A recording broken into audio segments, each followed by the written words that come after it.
Herkese salam, YouTube kanalıma xoş gəlmisiniz. Bugün keçən efirin ardını çəkəcəyik. Bəli. Yenə də uşaqlardan danışacağıq, uşaq tərbiyəsindən, valideynlərin necə bir uşaq yetişdirməli olduğunu onlara göstərək bugün. Başlayın o zaman Zəhra xanım. Başlayaq.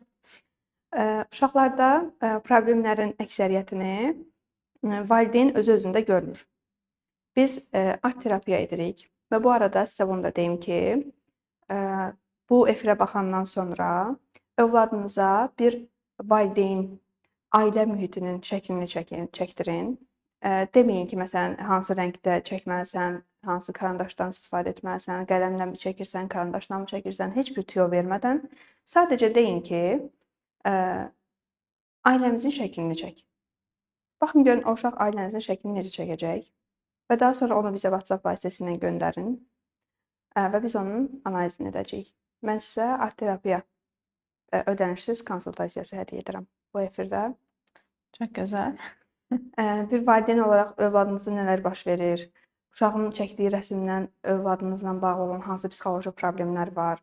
Onların hər birini bilməyiniz üçün rəsmlərin bir vərəqdə çəkdirin daha doğrusu. Daha sonra onu bizə WhatsApp nömrəmizə göndərin.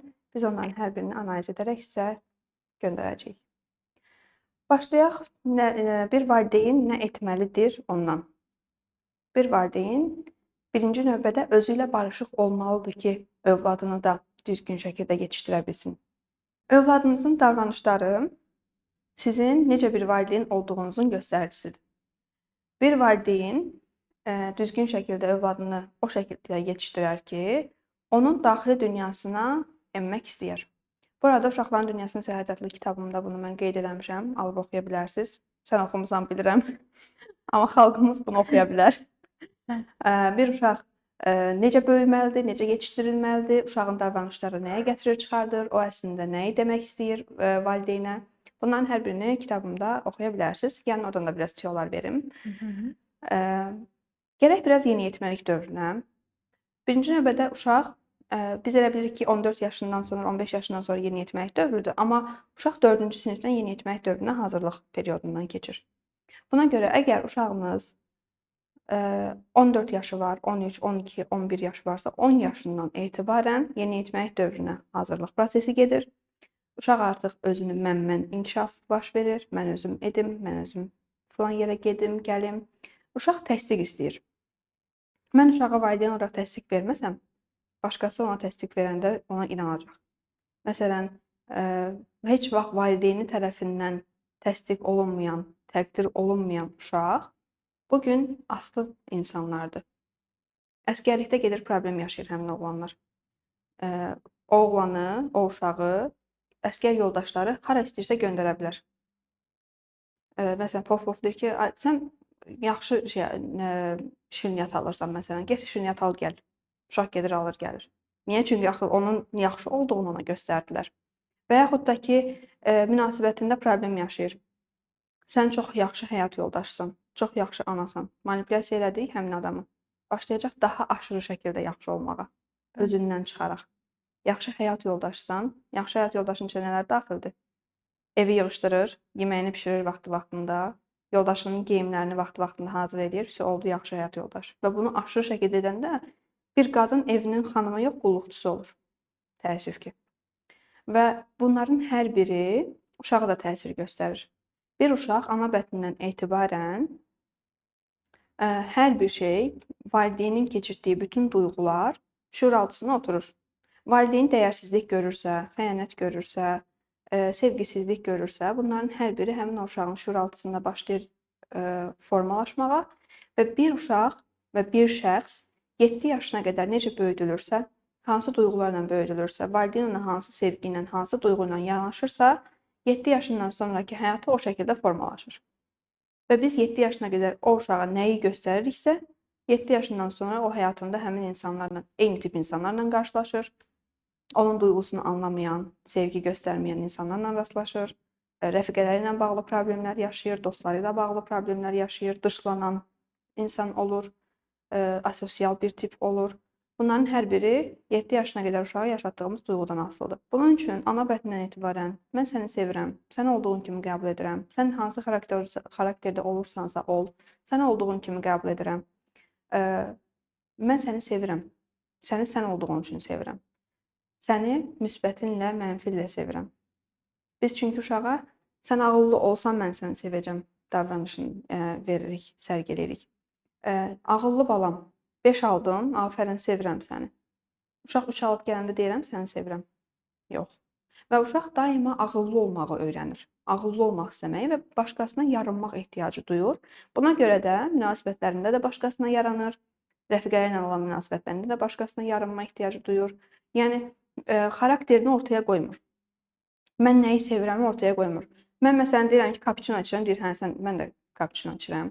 Mən deyirəm ki, falan yerə gəzməyə getmək istəyirəm, deyir, hə, yaxşı, mənə fərqi yoxdur, gəl gedək. Özünün xarakterini ortaya qoymur ki, mən nəyi sevirəm, nəyi sevmirəm və yox deməyi bacarmır bu insanlar.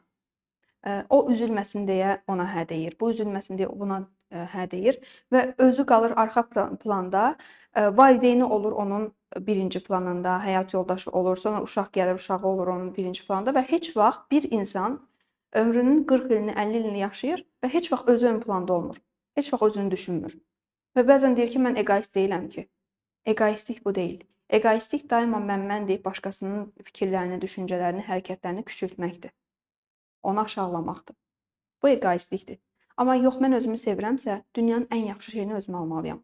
Valideynlərin ən pis cəhəti saçımı süpürgə etdim səni böyüdəndə, deyir.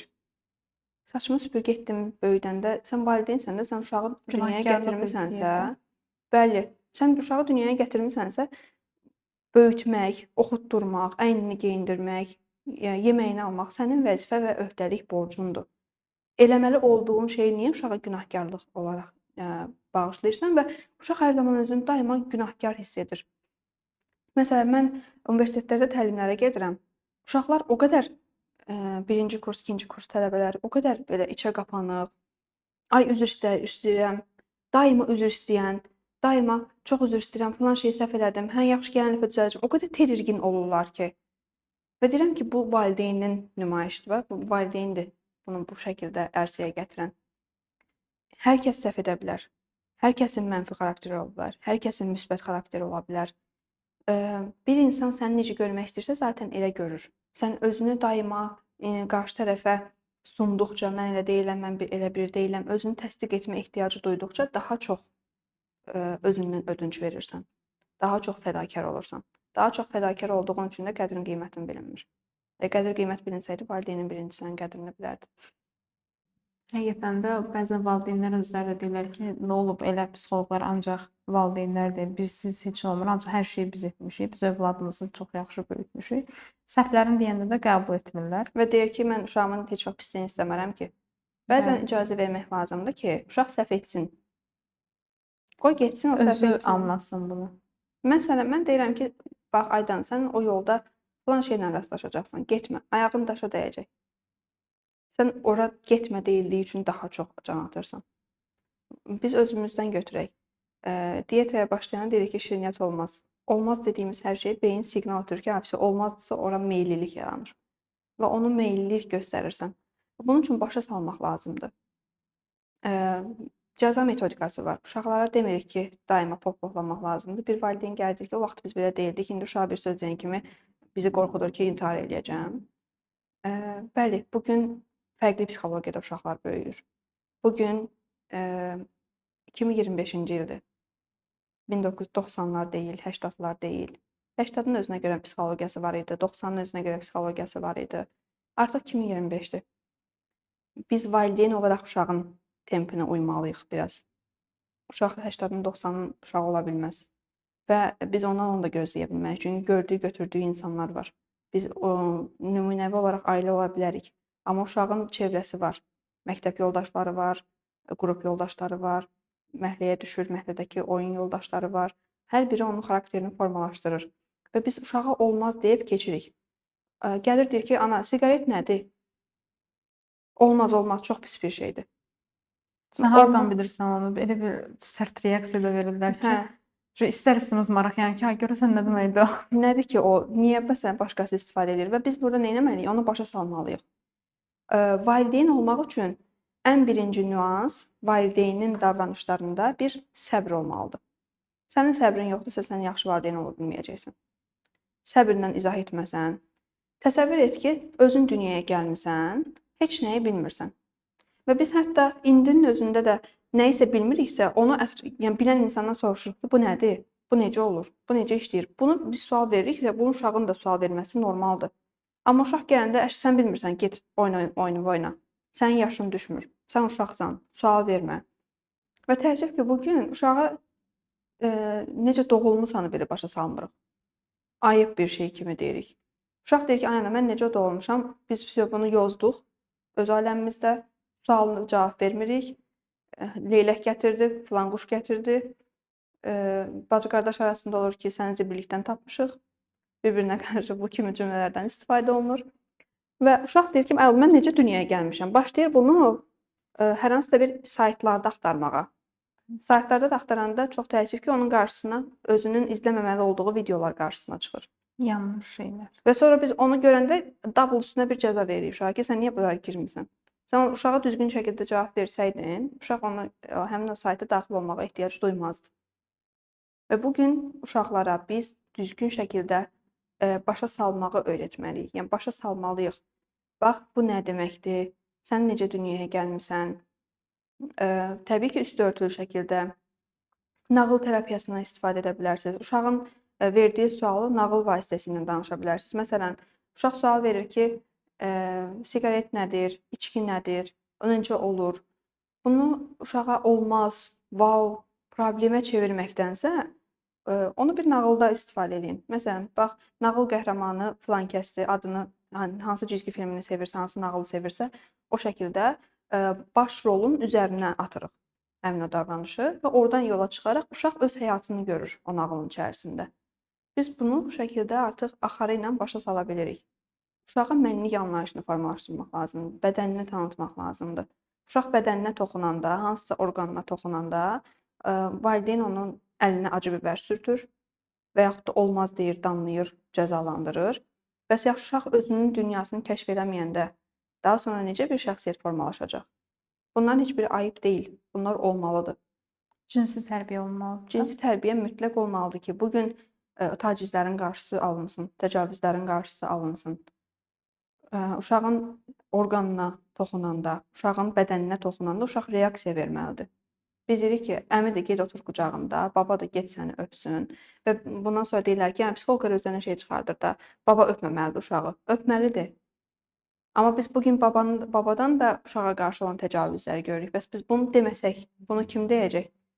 Bunu qabartmasaq, bunu kim nümayiş etdirəcək? Yaxşıların içərisində pislər də var. Və o yaxşılar pislərə görə yanmaması üçün bunları biz bildirməliyik. Uşağa bədənini tanış etdirməliyik. Bax, filan bölgədən toxunanda icazə verməməlisən. Səsini qaldırmalısan və yaxud da yardım deməlisən. Uşaq özünü müdafiəyə keçməlidir. Bədəninə toxunmalıdır, güzgü qarşısında bədəninə baxmalıdır. Bax, bu mənim hansı orqanımdır, bunun fəaliyyəti nədir, bu necə olur? Bunların hamısını valideyn özü-özündən uşağın yanında başa salmalıdır uşağa. Və bir də uşağa azadlıq verilməlidir, ana azadlıq verməlidir. Qız uşağına ana, oğlan uşağına ata. Söyüşdən istifadə etmək istəyir. Yəni, bu qaçınılmaz bir şeydir, bu olacaq. Mənim yanımda istifadə elə. Başqa yerdə yox. Elə bir ehtiyac duyursansa, gəl mənim yanımda istifadə elə. Uşaq artıq bilməlidir ki, anam məni qəbul edir. Mən anamdan gizlətmək əvəzinə onun yanında daha rahatlıqla istədiyimi edə bilərəm.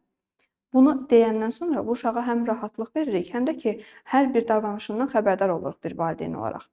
Uşaq artıq söyüşünü gizlətmir, hansısa bir istədiyi bir davranışı uşaq valideynindən gizlətmir. Sizin yanınızda rahat olur. Uşaq bugün valideynindən də rahat olmasa, ananın, atanın yanında da istədiyini edə bilməsə, evində də rahat olmasa, bunu gedəcək başqa bir yerdə nümayiş etdirəcək və bu da təbii ki, yanlışdır. Bunun qarşısını almaq üçün valideyn azadlığını verməlidir uşağın. Bəli. Hətta təcavüz dediniz, elə insanlar var ki, günü bu gün gəlir, deyir ki, mən hələ indi dərk edirəm ki, yeniyetməlik dövründə başa düşdüm ki, mən təcavüzə məruz qalmışam. Buna görə də əlavə Çünki etmək normallaşdırılmışdı axı. Bəli. Toxuna bilər də nə olacaq? Atadır, babadır, nə bilim, dayı oğludur, xala oğludur. Xeyr. Sənin uşağının heç nə olmaz. Qoy biraz qohumlar səhv anlasın. Çünki qohumlar deyirlər ki, babasından niyə uşağı gizlədirsən? Gizlətmirik. Uşağa cinsi tərbiyə veririk. Baba onu sevməsi üçün təkcə onun bədəninə toxunma ehtiyacı duymamalıdır. Yəni bununla irəli gəlməməlidir. Xoş söz deyə bilər, icazə ilə öpə bilər. Mən hətta yolda belə uşaq sevdiyim bir uşaq görəndə ondan belə icazə alıram. Olar sən öpüm. Olmursa tamam. Qoymursa yəni bu o qədər sevinirəm ki, uşaqlar qoymayanda. Eyni Yox deyəndə ki, uşaq gör necə gözəl formalaşdırılıb. Artıq uşaq yox deyə bilir. Biz amma o uşaq xala inciməsin, əmi inciməsin deyə öz istəklərimizdən vaz keçirik. Özümüzün istəmədən uşağı görürük ki, uşağın valideyn öpür, əlini silir, keçir o tərəfə. Yəni üzünü silir, keçir o tərəfə. Niyə? Çünki uşaq bunu istəmir. Sadəcə başqası qırılmasın deyə edir və bir də uşağı danlamayaq deyə edir. Və yox deməyi öyrənmir, sonra da yox deməyi öyrətmək istəyirik həmin insanlara. Həmin şəxslər gələcəkdə də yox deməyi bacarmır.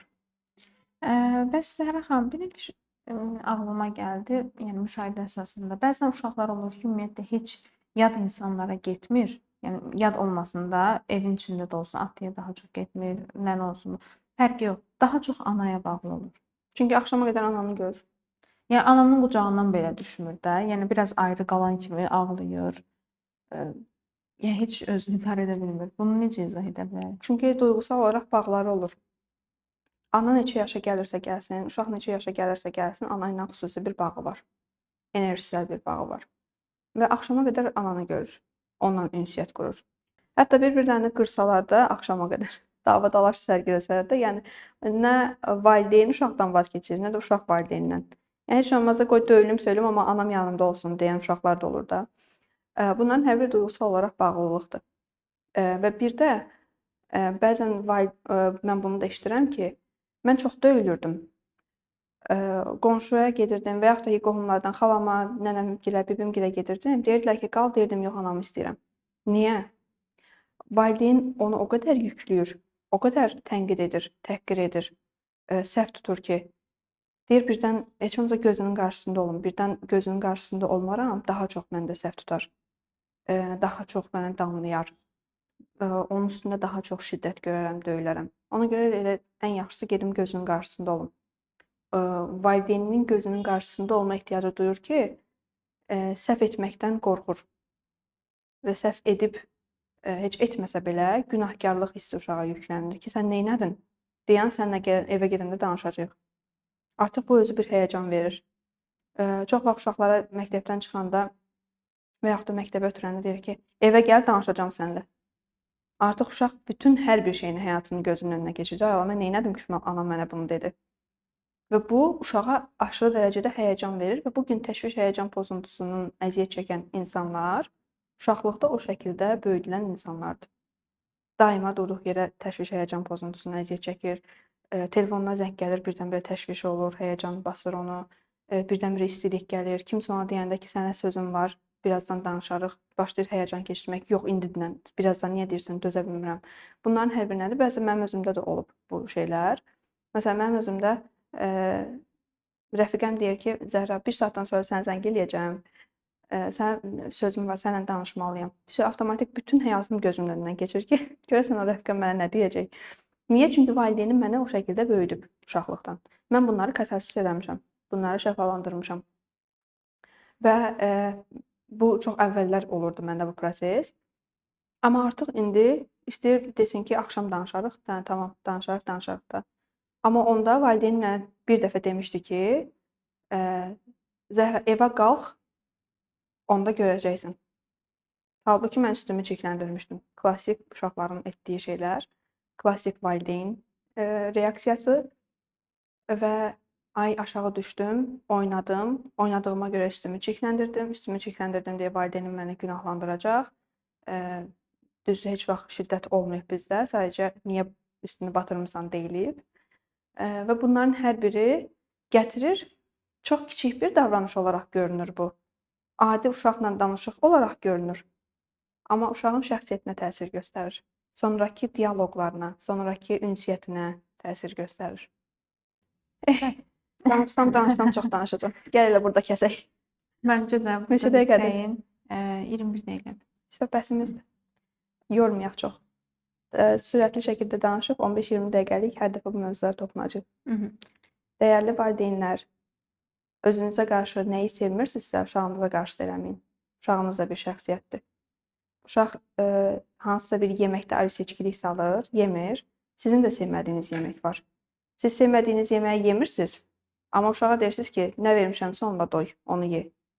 Və uşağa kimdən nə gəlirsə gəlsin, səni döysələr də, söysələr də, nə etsələr də bunu qəbul et demiş olursunuz əslində. Bu siqnalı verirsiniz. Ona görə sabah onun ruhunu incidən, şiddət göstərən, psixoloji şiddətə məruz qalan uşaqlar təəssüf ki, həmin o prosesin içərisində ilişir qalır. Ondan həll yol tapıb çıxa bilmir.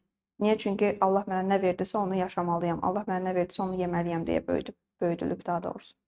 Bunu etməmək üçün uşaqlarla danışdığımız ən kiçik dialoqunuzda belə özünüzün danışığına fikir verin və rəftarına da həmçinin. Və bugünlük də bu qədər. Bu qədər. Görüşənədək.